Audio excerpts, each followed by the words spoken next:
that his resignation came under duress, and that the person who accepted his resignation was the council president.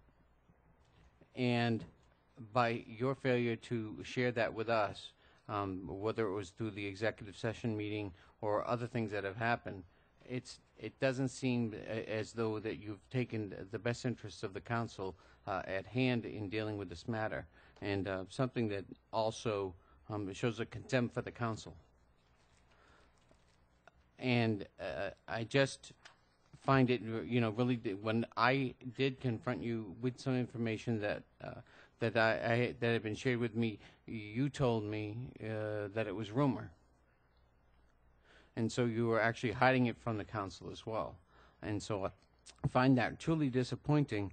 And after reading the resignation letter, I find that that's something that should be brought before the council for us to vote on whether or not we should accept that letter of resignation, because through it, it cast aspersions on the people that he'd been dealing with.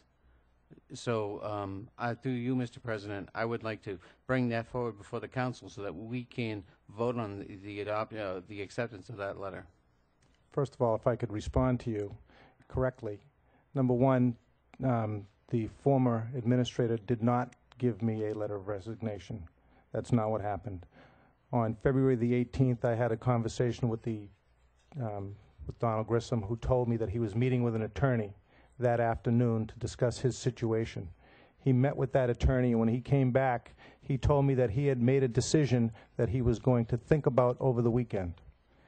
On February the 19th, we met. You may remember we had a meeting with CFAC over at the old Barnstable Fairgrounds. He sat right next to me. We had a very cordial meeting. We did not discuss anything about his situation as he said it. And then on, by the way, let me reiterate, on February the 18th, he met with an attorney, his own attorney, to discuss his situation. He left here at 1 o'clock in the afternoon. He returned at 3, and he told me that he had made a decision. He was going to think about it over the weekend, and he would let me know what his decision was. On February the 22nd, he called me in the morning and said that he had submitted a letter of resignation to the personnel director here in town. I did not get that letter until sometime in early March.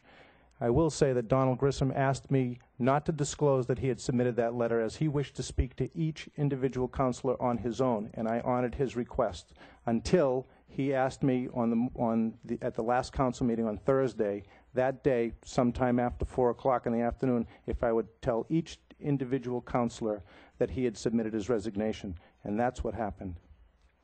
So if you think I was hiding something from you, I'm afraid that that's not true.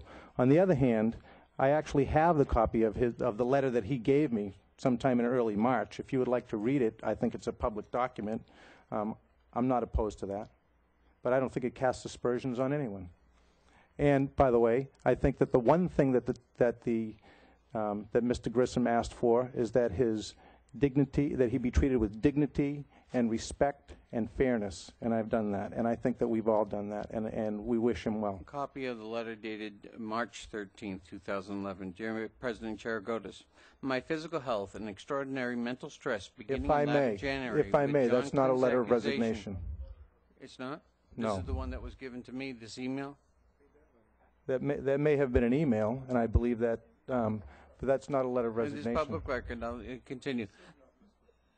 The lack of sleep, anxiousness, in the executive session of February. Point of order, Mr. Monifo, you really are out of order. It does. You said to read it. That actually. I'm reading to you what I have. Hold on. And due to the reasons, I will not be in office for the next few days. Okay. I'm so very sorry. Fine. Go ahead, read it. But that's not the letter of resignation. If you would, and I will reiterate, on February the 18th, there is a letter that Mr. Grissom submitted to personnel on February the 18th. If you would like, I'll read it. Oh, because here it talks about misrepresentations, manipulation, causing this resignation letter of February 18th. Look, you can read anything you want, but those aren't the facts. And you're quite frankly bullying tactics and behavior of March 9th in the office, and continuing to my car have just caused me now to be physically, mentally incapacitated. a bit dead on my Yeah, feet. this is- Point this of order. proper- Point of order. Is this on the agenda? I'm No, confused it's not. about the It's- process on this. I think And- that you and are. I don't know where this What letter wants to came submit from. I don't have a letters? copy of that letter. I need it. Can we have an opinion? You have not accepted Donald's resignation yet. I don't know what you're talking about. Donald Grissom submitted a letter of resignation on February the 22nd. His employment is terminated. Thank Okay. you. That's the Under end- whose that's authority? That's the end of that. Just Yes, sir. in terms of process, I've always understood that individual and the position and the job description to be an employee of the council. Why is the letter being submitted to personnel or human resources? And February 22nd was some time ago. Why weren't we at least given a copy since this individual was our employee? I was not given a letter of, I was not given a copy. Actually, Mr. Grissom, when he gave me one in early March, suggested that he was going to give a copy to those people he wanted to have it, but it's my understanding that it went into his personnel file, and that's where it remains. Not submitted to me. That didn't happen. When I got it, Donald Grissom had already resigned. And I'd rather not castigate, to use a word, the man without him being here. I think he was a fine employee. Yes, Mr. Crocker. That is the process. That is the point in the process I'd like to bring forward. Donald Grissom was my friend. Donald Grissom was a good man. Donald Grissom served this town for over 10 years. So before we go any further, let's get to the facts of who Donald Grissom was. And then when it's appropriate and when everybody has their facts straight about what document they have or what they don't have, then we could talk about the issue.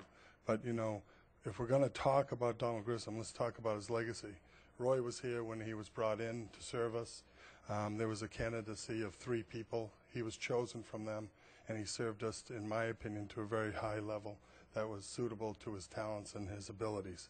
And now he's had a change in